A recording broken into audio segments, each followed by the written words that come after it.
harmônico simples tem como característica ser periódico e oscilatório. Veremos a seguir o significado de movimento periódico e movimento oscilatório. O movimento periódico é quando a posição, a aceleração e a velocidade do móvel se repetem em intervalos de tempos iguais. O movimento elíptico de translação de um planeta ao redor do Sol é um exemplo de movimento periódico, porque se repete em intervalos iguais, sem alterar a aceleração, a velocidade e muito menos a sua posição. Podemos perceber que também são exemplos de movimento periódico o movimento de rotação da Terra, que estamos sofrendo exatamente agora, e os que o ponteiro de um relógio exercem, por exemplo. O intervalo de tempo necessário para que se ocorra um movimento periódico é denominado período. Inversamente proporcional a ele, temos a frequência, que significa o número de repetições que ocorrem no intervalo de tempo. O movimento oscilatório é todo aquele movimento em que a realização de sucessivos vai-vens, de modo que cada um desses vai-vens seja considerado uma oscilação, como, por exemplo, um pêndulo de um relógio de funcionamento, que funciona da seguinte maneira. Ou então, quando assopramos um instrumento de sopro, como a vuvuzela, em que as colunas de ar que passam por ela vibram na hora do sopro. O movimento harmônico simples é um movimento periódico e oscilatório que descreve funções horárias harmônicas. Esse movimento tem uma abscissa x, que a partir do ponto médio da abscissa, essa medida denomina-se elongação. No ponto O, a elongação é nula. No ponto A, a elongação é máxima. No ponto -A, a elongação é mínima. A medida A é a amplitude do movimento circular uniforme comparado ao MHS. Essa amplitude é o raio da circunferência. Tendo um exemplo de movimento harmônico simples, é o Sol apino e uma roda gigante realizando movimento uniforme. A sombra das cadeiras da roda gigante projetadas no solo são exemplos do movimento harmônico simples. O valor do ângulo φ indicado na figura corresponde a um estado cinemático muito bem definido tanto para a partícula que realiza MCU como para a que realiza MHS. Esse ângulo em cada instante t é denominado fase dos movimentos e é expresso por φ igual a ω vezes t mais φ inicial.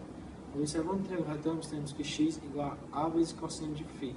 Sobre o extremo, temos x igual a cosseno de ω vezes t mais φ inicial, que é a função da elongação no MHS. Vale a pena ressaltar que a constante A é a amplitude e a constante ômega é a pulsação ou a frequência angular. A velocidade instantânea do MHS é igual à projeção da velocidade do MCU sobre a trajetória do MHS. Aqui no triângulo temos que a velocidade do MHS é igual à velocidade do MCU vezes seno de φ, o ângulo. Vale lembrar que a velocidade do MCU é igual à velocidade angular vezes A, que neste caso é a amplitude e aqui o raio da circunferência. E φ é igual à velocidade angular vezes o instante mais φ inicial. A partir disso, temos a função horária, que a velocidade do MHS é igual a velocidade angular vezes A vezes seno de φ. O sinal da função horária varia de acordo com a trajetória. Neste sentido, como vai oposto à trajetória OX, temos a função horária negativa. A aceleração instantânea no MHS é determinada também pela projeção da aceleração em MCU, que é centrípeta, sobre a trajetória em que ocorre o MHS. Essa projeção está representada na figura a seguir. Sendo negativa a velocidade escalar, deduzimos que a aceleração escalar também é negativa. Obtemos então para o MHS a função horária da aceleração escalar instantânea α, como segue. Alfa é igual a menos w ao quadrado, sendo w a pulsação, vezes a, amplitude, vezes cosseno de wt mais φ0.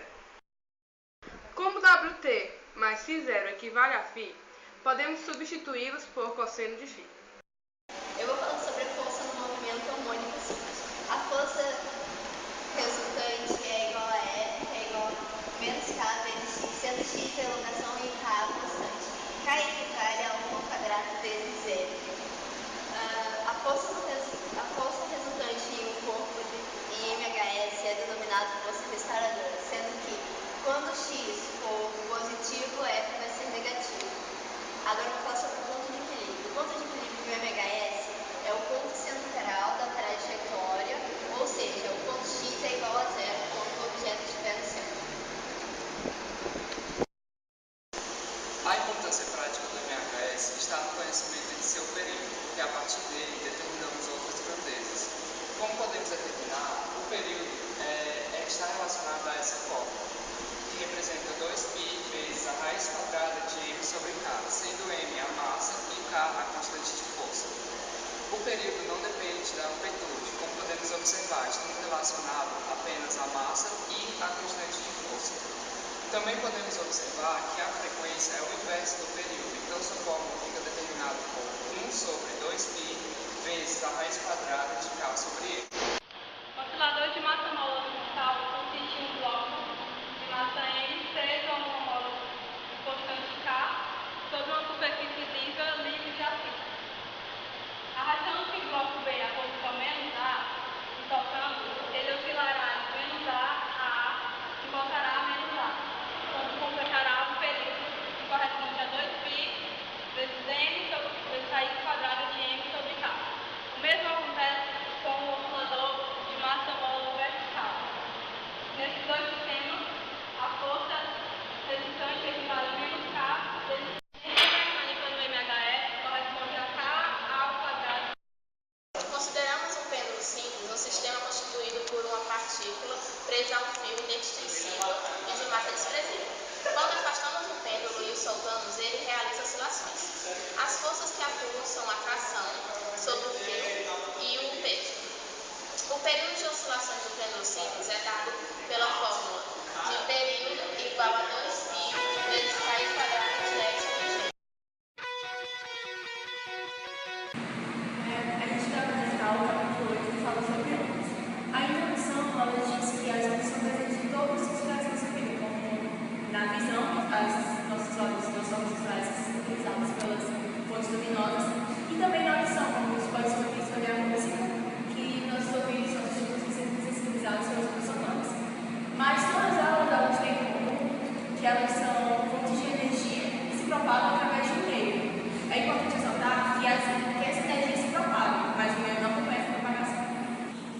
De acordo com a sua natureza, as ondas classificam-se em dois grupos, as ondas mecânicas e as ondas eletromagnéticas. A onda mecânica é a propagação de energia através de partículas de meio material sem que essas partículas sejam transportadas. Vale salientar que uma onda mecânica nunca se propaga no vácuo. Alguns exemplos de ondas mecânicas no nosso cotidiano são as tsunamis e os sons que saem dos alto-falantes.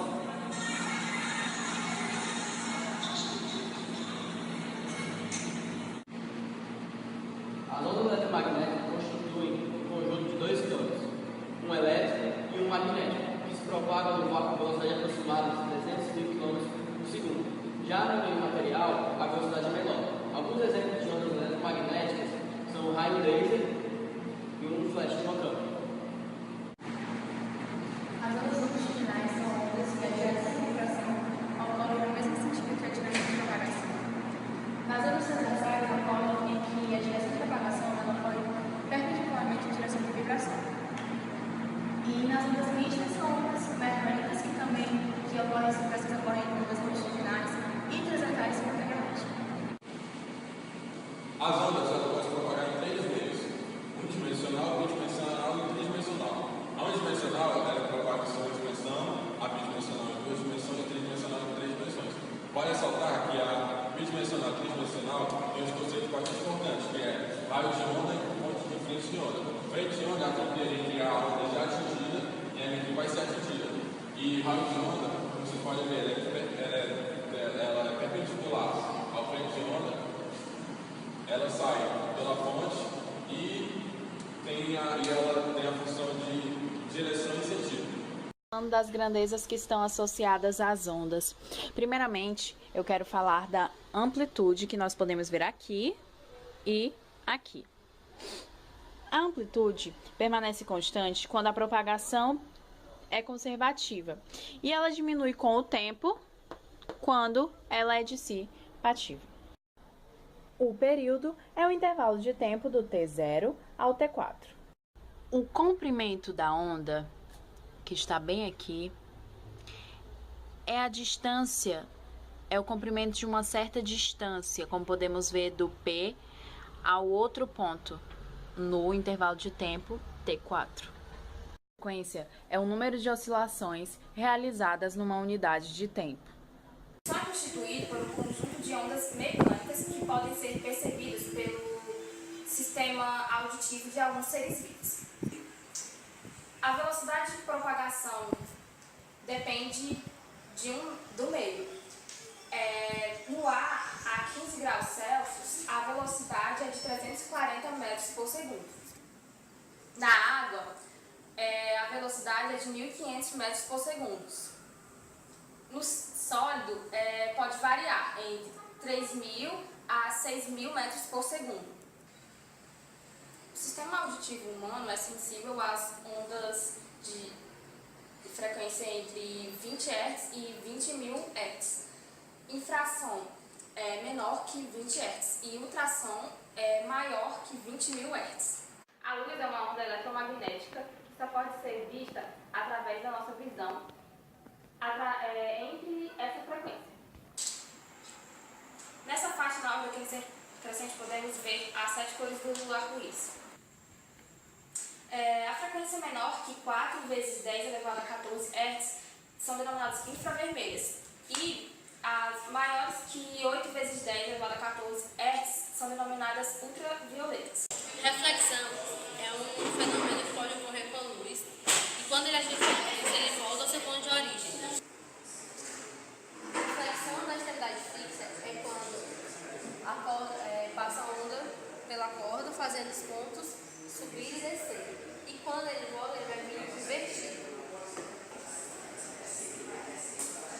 A reflexão da extremidade livre é quando o pulso atinge o anel da extremidade, ele vai, mas quando ele volta, ele vai ser refletido sem inversão. Quando uma onda se propaga em um meio, ela percorre uma distância d, que é igual ao seu comprimento de onda. Igual ao seu comprimento de onda em um intervalo de tempo que é igual ao período. Quando esse meio é homogêneo, a onda vai ser constante, independente de ser mecânica ou eletromagnética. Daí a gente tem essa relação que é fundamental e que vale para todos os tipos de onda. Quanto ao efeito de superposição de ondas periódicas, obtém-se 2 efeitos particularmente interessantes, sendo eles, o primeiro, o batimento, em que 2 ondas se chocam com frequências diferentes e amplitudes iguais ou parecidas, e obtém-se uma onda nova com amplitudes que diferem ao longo do período, com intensidade máxima do efeito de construção e mínima do efeito de destruição.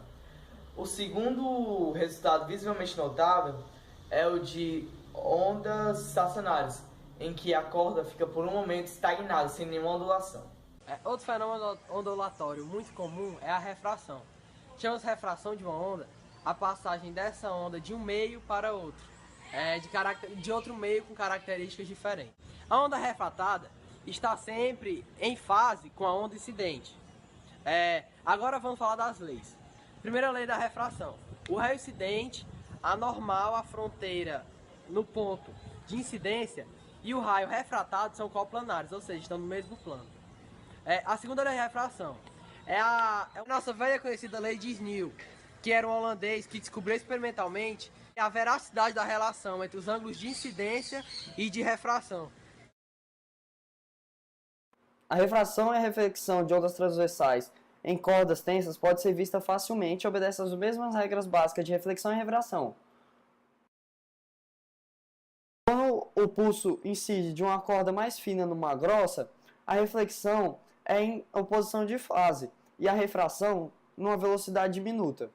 Agora, quando é o contrário, quando é de uma corda mais grossa para fina, a reflexão é em fase e a refração numa velocidade aumentada.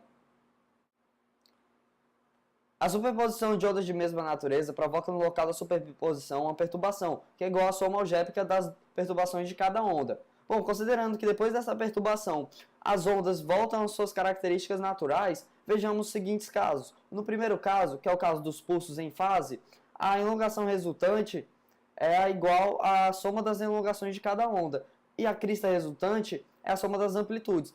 Esse caso também é conhecido como interferência construtiva. E agora o segundo caso, que é o caso das oposições em fase, que é conhecido também como interferência destrutiva, que é o quê? A elongação resultante é a diferença das elongações de cada onda e a crista resultante é a diferença das amplitudes de cada onda. Bom, o caso particular é ainda em oposição de fase, mas com amplitudes iguais. Num determinado momento, tem energia cinética e potencial elástica trabalhando. Em determinado momento, a potência elástica se transforma em energia cinética, que depois volta a ser elástica e isso gera o pulso de volta. Micro-ondas são ondas eletromagnéticas que atuam na frequência de 10 a 9 e 10 a 12 Hz por segundo. Como elas se propagam em trajetória quase retilínea na atmosfera, elas são muito usadas nas telecomunicações. Mas tem duas situações que podem ocorrer quando essa interferência existe. A primeira situação é quando é uma interferência construtiva, ou seja, é quando duas cristas ou dois vales, eles se unem, sobrepõem, ocorre a superposição, e ocorre a soma das suas amplitudes, certo? E a segunda é a interferência destrutiva, que é quando uma crista e um vale se unem. E quando eles se encontram, a força fica a onda fica nula, fica igual à superfície da água. E depois eles voltam ao normal. Mas para que isso aconteça, existem algumas condições, como veremos a seguir. As condições para que ocorra uma interferência construtiva e uma interferência destrutiva.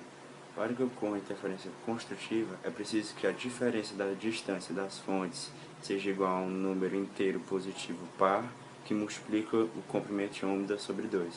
E para que ocorra uma interferência destrutiva, é preciso que a distância entre as fontes que estão produzindo onda seja um número inteiro ímpar, que multiplica o comprimento de onda sobre 2.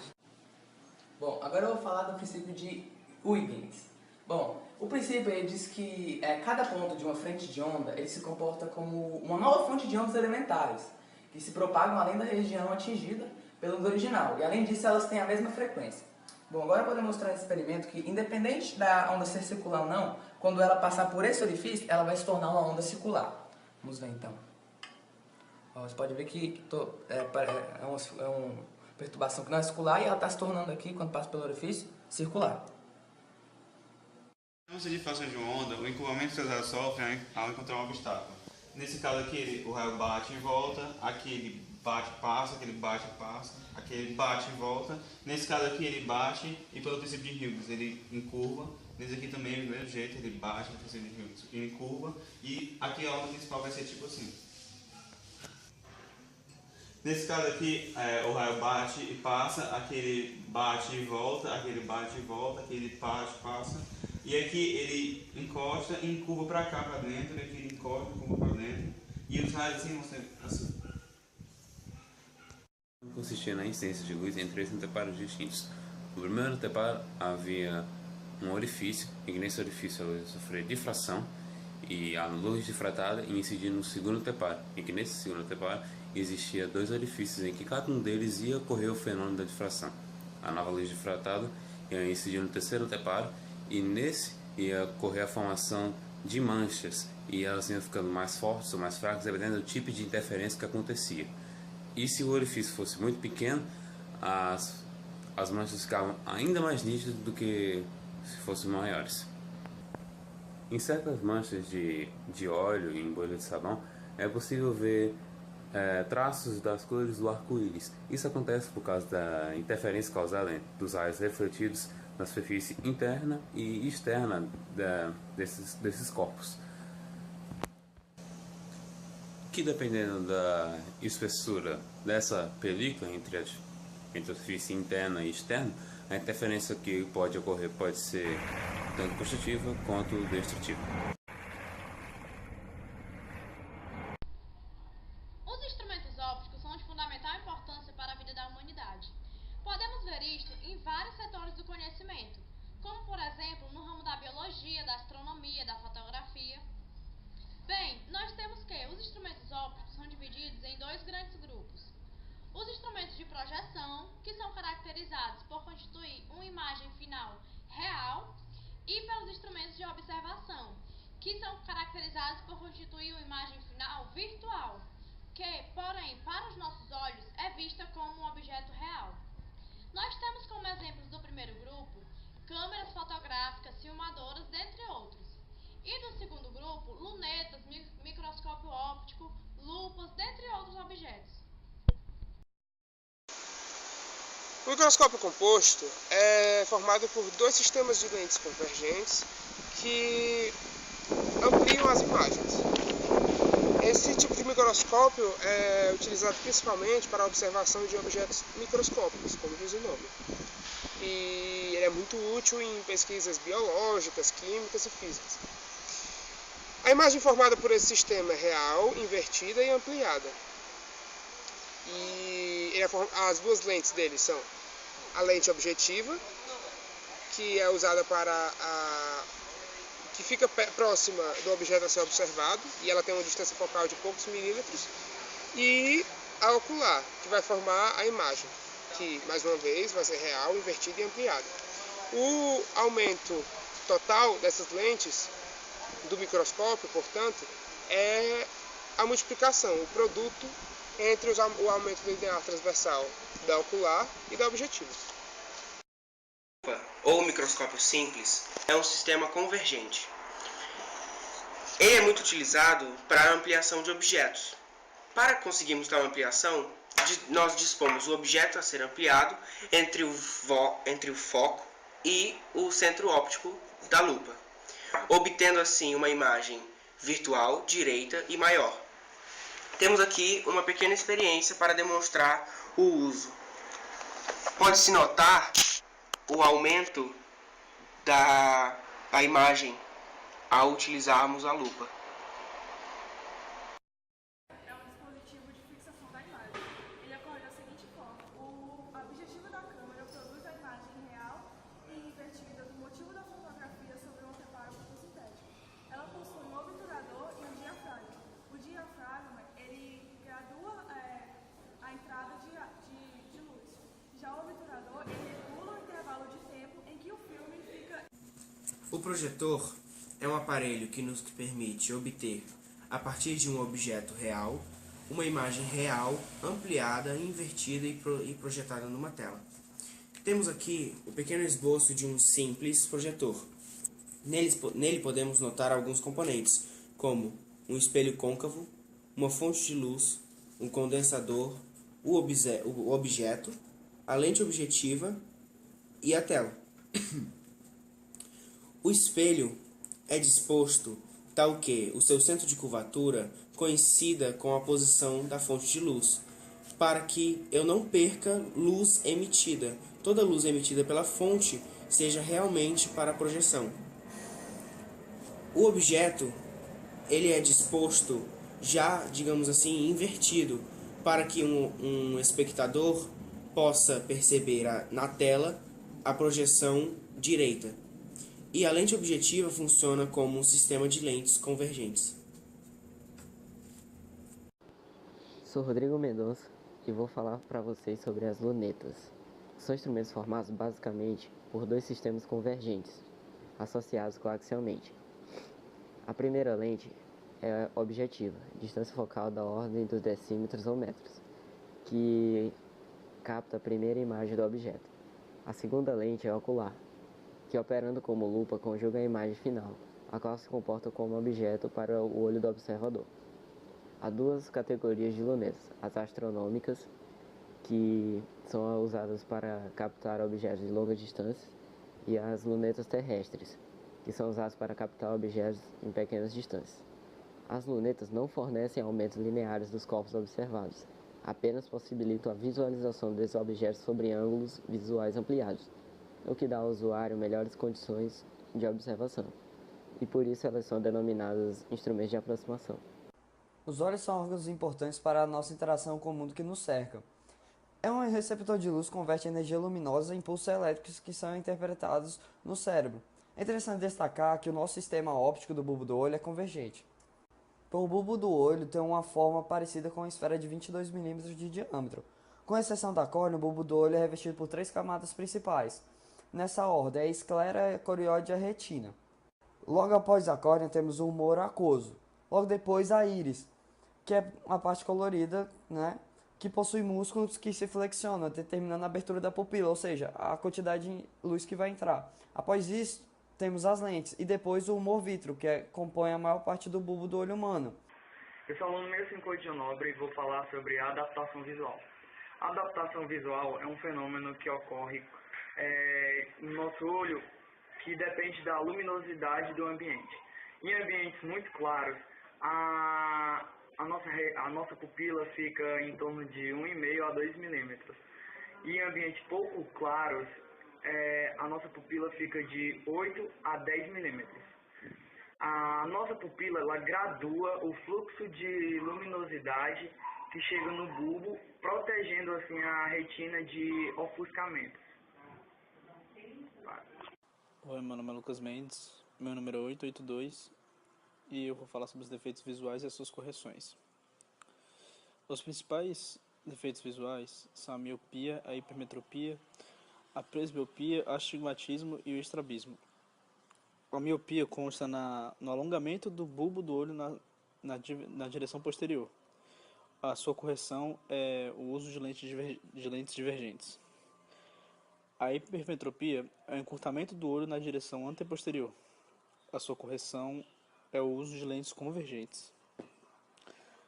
A presbiopia é a enrijecção da lente do nosso olho e a correção para esse problema é o uso da lente bifocal. O astigmatismo é a imperfeição da simetria do sistema óptico e a sua correção é o uso da lente cilíndrica. E o último defeito visual é o estrabismo. É a incapacidade de digerir as retas visuais e a sua correção é o uso da lente prismática. O movimento harmônico simples tem como característica ser periódico e oscilatório. Veremos a seguir o significado de movimento periódico e movimento oscilatório. O movimento periódico é quando a posição, a aceleração e a velocidade do móvel se repetem em intervalos de tempos iguais. O movimento elíptico de translação de um planeta ao redor do Sol é um exemplo de movimento periódico, porque se repete em intervalos iguais, sem alterar a aceleração, a velocidade e muito menos a sua posição. Podemos perceber que também são exemplos de movimento periódico o movimento de rotação da Terra, que estamos sofrendo exatamente agora, e os que o ponteiro de um relógio exercem, por exemplo. O intervalo de tempo necessário para que se ocorra um movimento periódico é denominado período. Inversamente proporcional a ele, temos a frequência, que significa o número de repetições que ocorrem no intervalo de tempo. O movimento oscilatório é todo aquele movimento em que a realização de sucessivos vai-vens, de modo que cada um desses vai-vens seja considerado uma oscilação, como, por exemplo, um pêndulo de um relógio de funcionamento, que funciona da seguinte maneira. Ou então, quando assopramos um instrumento de sopro, como a vuvuzela, em que as colunas de ar que passam por ela vibram na hora do sopro. O movimento harmônico simples é um movimento periódico e oscilatório que descreve funções horárias harmônicas. Esse movimento tem uma abscissa x, que a partir do ponto médio da abscissa, essa medida denomina-se elongação. No ponto O, a elongação é nula. No ponto A, a elongação é máxima. No ponto -A, a elongação é mínima. A medida A é a amplitude do movimento circular uniforme comparado ao MHS. Essa amplitude é o raio da circunferência. Tendo um exemplo de movimento harmônico simples, é o Sol a pino e uma roda gigante realizando movimento uniforme. A sombra das cadeiras da roda gigante projetadas no solo são exemplos do movimento harmônico simples. O valor do ângulo φ indicado na figura corresponde a um estado cinemático muito bem definido tanto para a partícula que realiza MCU como para quem realiza MHS. Esse ângulo, em cada instante t, é denominado fase dos movimentos e é expresso por φ igual a ω vezes t mais φ inicial. Observando o triângulo retângulo, temos que x igual a a vezes cosseno de φ.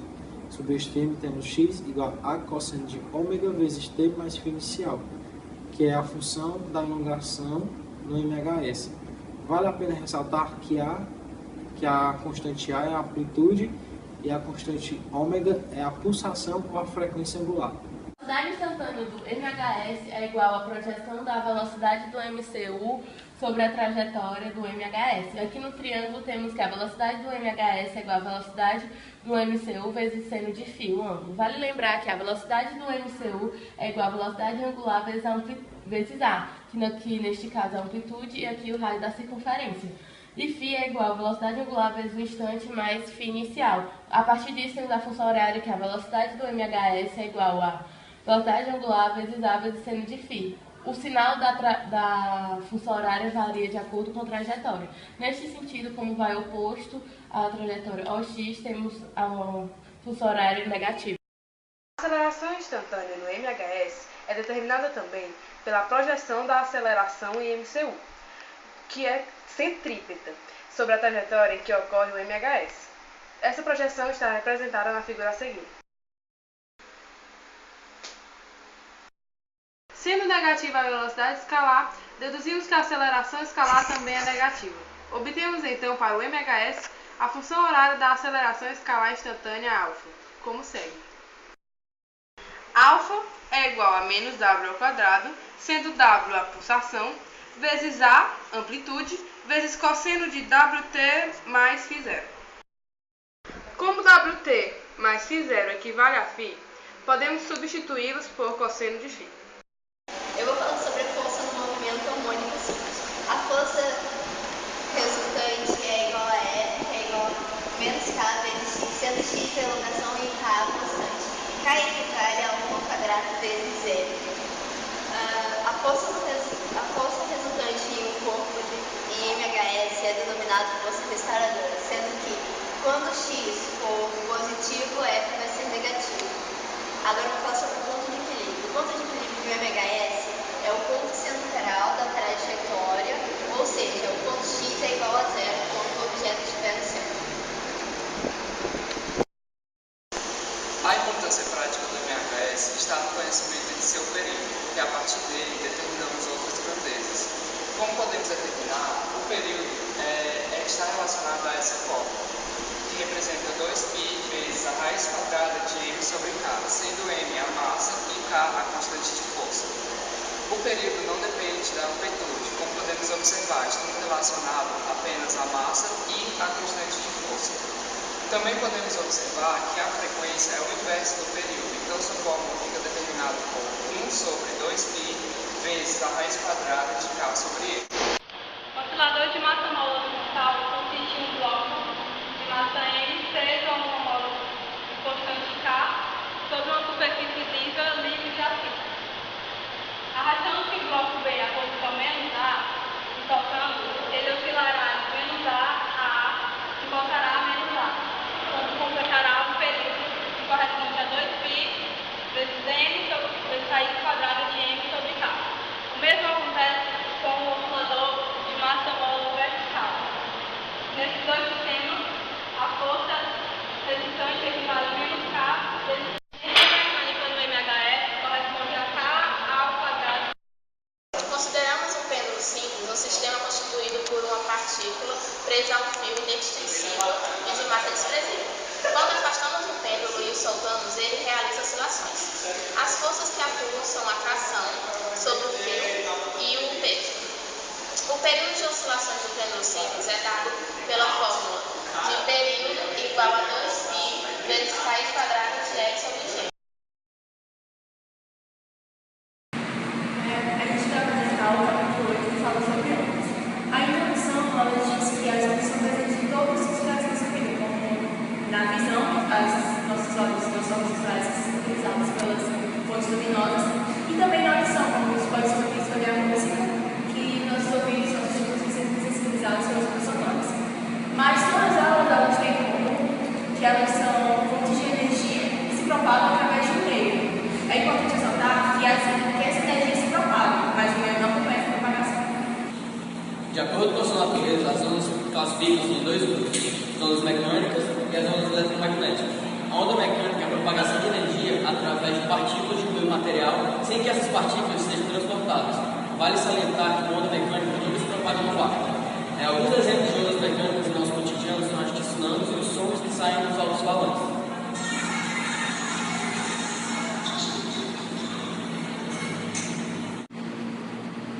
As ondas eletromagnéticas constituem um conjunto de dois campos, um elétrico e um magnético, que se propagam no vácuo com velocidade aproximada de 300 mil km por segundo.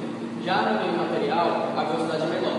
Alguns exemplos de ondas eletromagnéticas são o raio laser e um flash trocando. As ondas longitudinais são ondas que a direção de vibração ocorre no mesmo sentido que a direção de propagação. Nas ondas transversais ocorrem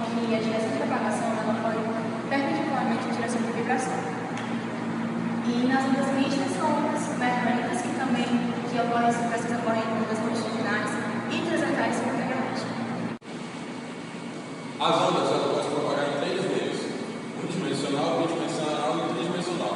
A unidimensional ela propaga em uma dimensão, a bidimensional em duas dimensões e a tridimensional em três dimensões. Vale ressaltar que a bidimensional e tridimensional tem uns conceitos bastante importantes, que é raio de onda e ponto de frente de onda. Frente de onda é a fronteira entre a onda já atingida e a que vai ser atingida.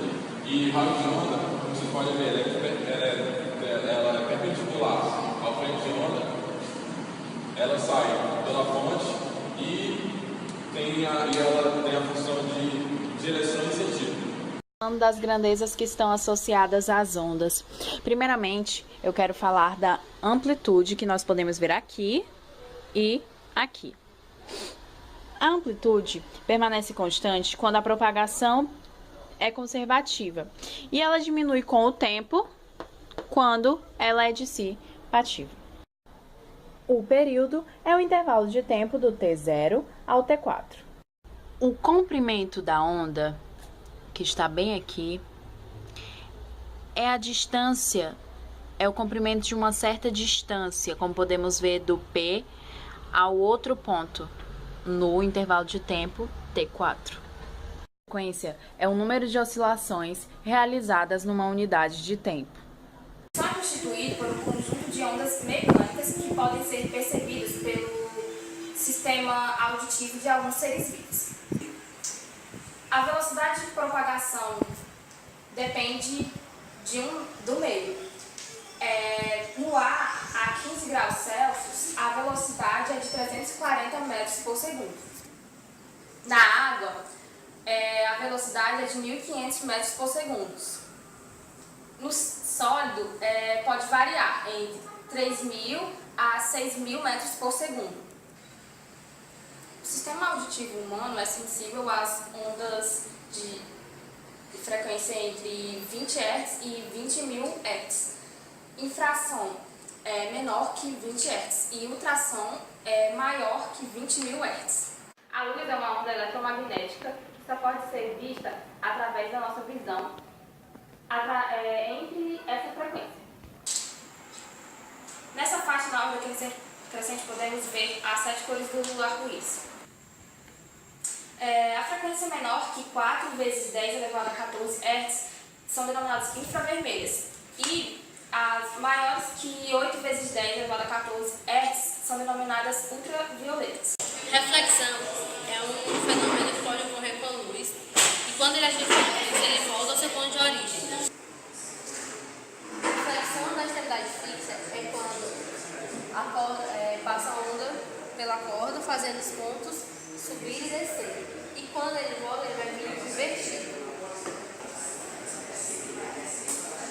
A reflexão da extremidade fixa é quando o pulso atinge o anel da extremidade, ele vai, mas quando ele volta, ele vai ser refletido sem inversão.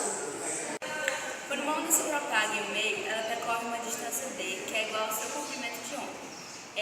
Igual ao seu comprimento de onda em um intervalo de tempo que é igual ao período. Quando esse meio é homogêneo, a onda vai ser constante, independente de ser mecânica ou eletromagnética. Daí a gente tem essa relação que é fundamental e que vale para todos os tipos de onda. Quanto ao efeito de superposição de ondas periódicas, obtém-se dois efeitos particularmente interessantes, sendo eles: o primeiro, o batimento, em que duas ondas se chocam com frequências diferentes e amplitudes iguais ou parecidas, e obtém-se uma onda nova com amplitudes que diferem ao longo do período, com intensidade máxima do efeito de construção e mínima do efeito de destruição. O segundo resultado visivelmente notável é o de ondas estacionárias, em que a corda fica por um momento estagnada, sem nenhuma ondulação. Outro fenômeno ondulatório muito comum é a refração. Chamamos refração de uma onda a passagem dessa onda de um meio para outro, de outro meio com características diferentes. A onda refratada está sempre em fase com a onda incidente. Agora vamos falar das leis. Primeira lei da refração: o raio incidente anormal à fronteira no ponto de incidência e o raio refratado são coplanares, ou seja, estão no mesmo plano. A segunda lei de refração é a nossa velha conhecida lei de Snell, que era um holandês que descobriu experimentalmente a veracidade da relação entre os ângulos de incidência e de refração. A refração e a reflexão de ondas transversais em cordas tensas pode ser vista facilmente e obedece às mesmas regras básicas de reflexão e refração. Quando o pulso incide de uma corda mais fina numa grossa, a reflexão é em oposição de fase e a refração numa velocidade diminuta. Agora, quando é o contrário, quando é de uma corda mais grossa para fina, a reflexão é em fase e a refração numa velocidade aumentada. A superposição de ondas de mesma natureza provoca no local da superposição uma perturbação, que é igual à soma algébrica das perturbações de cada onda. Bom, considerando que depois dessa perturbação as ondas voltam às suas características naturais, vejamos os seguintes casos. No primeiro caso, que é o caso dos pulsos em fase, a elongação resultante é igual à soma das elongações de cada onda, e a crista resultante é a soma das amplitudes. Esse caso também é conhecido como interferência construtiva. E agora o segundo caso, que é o caso das oposições em fase, que é conhecido também como interferência destrutiva, que é o quê? A elongação resultante é a diferença das elongações de cada onda e a crista resultante é a diferença das amplitudes de cada onda. Bom, o caso particular é ainda em oposição de fase, mas com amplitudes iguais. Num determinado momento, tem energia cinética e potencial elástica trabalhando. Em determinado momento, a potencial elástica se transforma em energia cinética, que depois volta a ser elástica e isso gera o pulso de volta.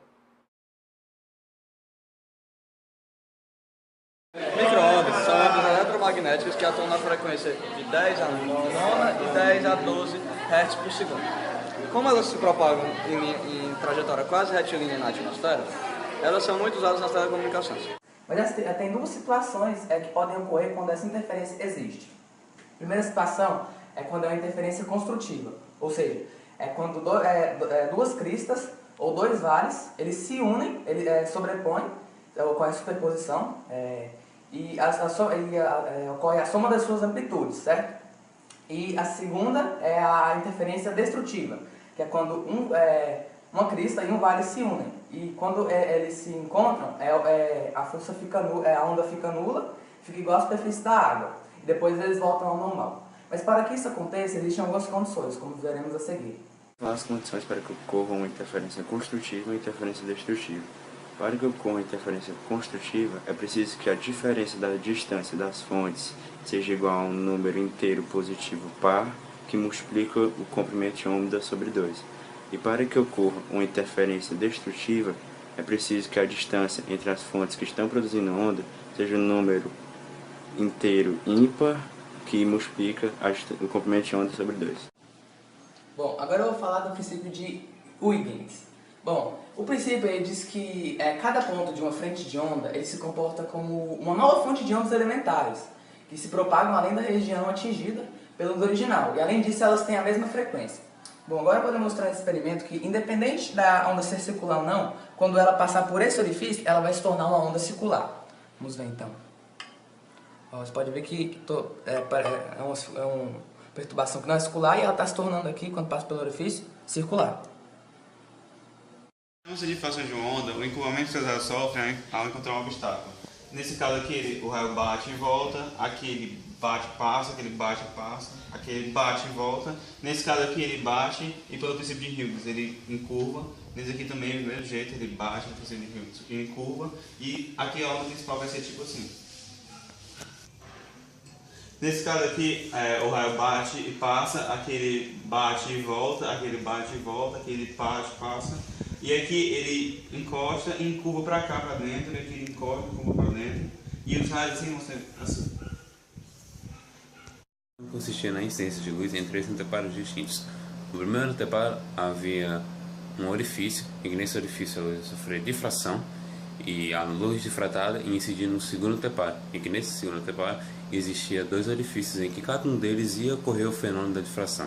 A nova luz difratada ia incidir no terceiro anteparo, e nesse ia ocorrer a formação de manchas, e elas iam ficando mais fortes ou mais fracas, dependendo do tipo de interferência que acontecia. E se o orifício fosse muito pequeno, as manchas ficavam ainda mais nítidas do que se fossem maiores. Em certas manchas de óleo em bolha de sabão, é possível ver traços das cores do arco-íris. Isso acontece por causa da interferência causada dos raios refletidos na superfície interna e externa desses corpos, que dependendo da espessura dessa película entre a superfície interna e externa, a interferência que pode ocorrer pode ser tanto construtiva quanto destrutiva. Os instrumentos ópticos são de fundamental importância para a vida da humanidade. Podemos ver isto em vários setores do conhecimento, como por exemplo no ramo da biologia, da astronomia, da fotografia. Bem, nós temos que os instrumentos ópticos são divididos em dois grandes grupos. Os instrumentos de projeção, que são caracterizados por constituir uma imagem final real, e pelos instrumentos de observação, que são caracterizados por constituir uma imagem final virtual, que, porém, para os nossos olhos, é vista como um objeto real. Nós temos como exemplos do primeiro grupo, câmeras fotográficas, filmadoras, dentre outros.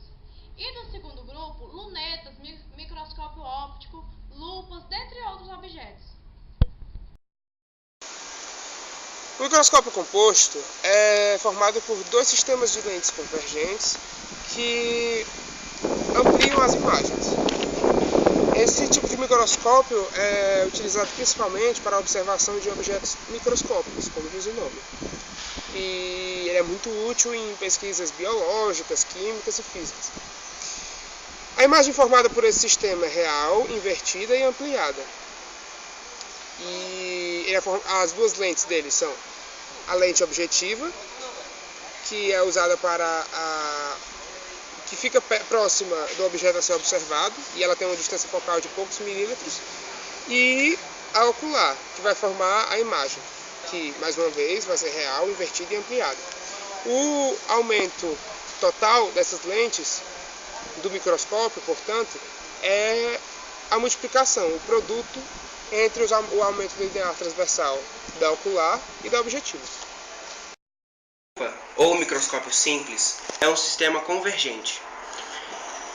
Ele é muito utilizado para a ampliação de objetos. Para conseguirmos tal ampliação, nós dispomos o objeto a ser ampliado entre o foco e o centro óptico da lupa, obtendo assim uma imagem virtual, direita e maior. Temos aqui uma pequena experiência para demonstrar o uso.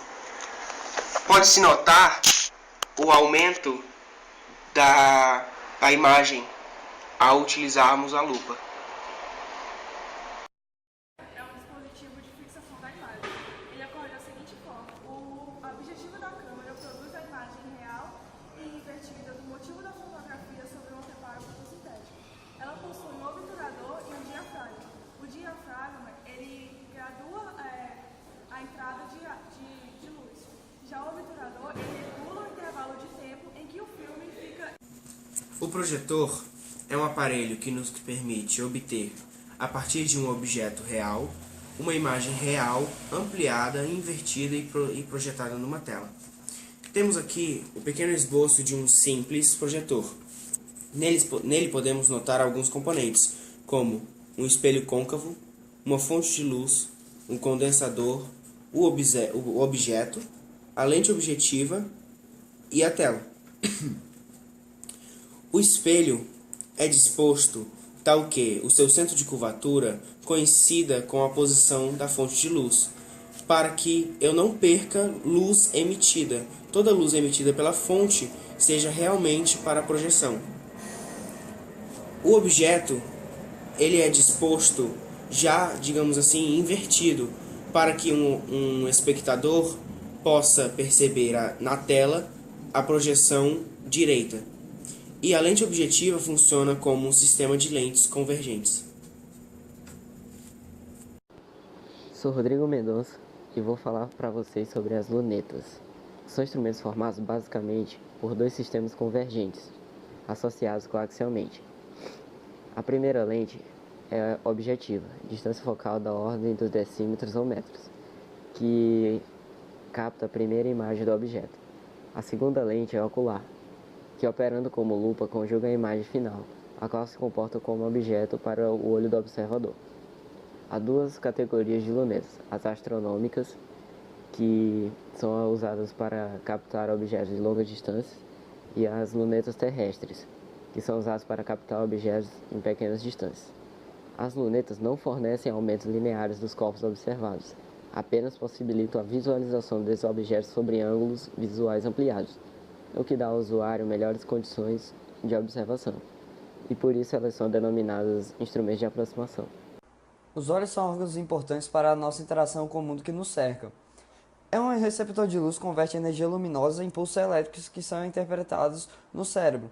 É interessante destacar que o nosso sistema óptico do bulbo do olho é convergente. O bulbo do olho tem uma forma parecida com uma esfera de 22 mm de diâmetro.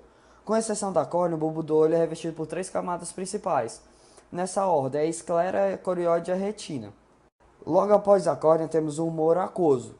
Logo depois, a íris, que é uma parte colorida, que possui músculos que se flexionam, determinando a abertura da pupila, ou seja, a quantidade de luz que vai entrar. Após isso, temos as lentes e depois o humor vítreo, que compõe a maior parte do bulbo do olho humano.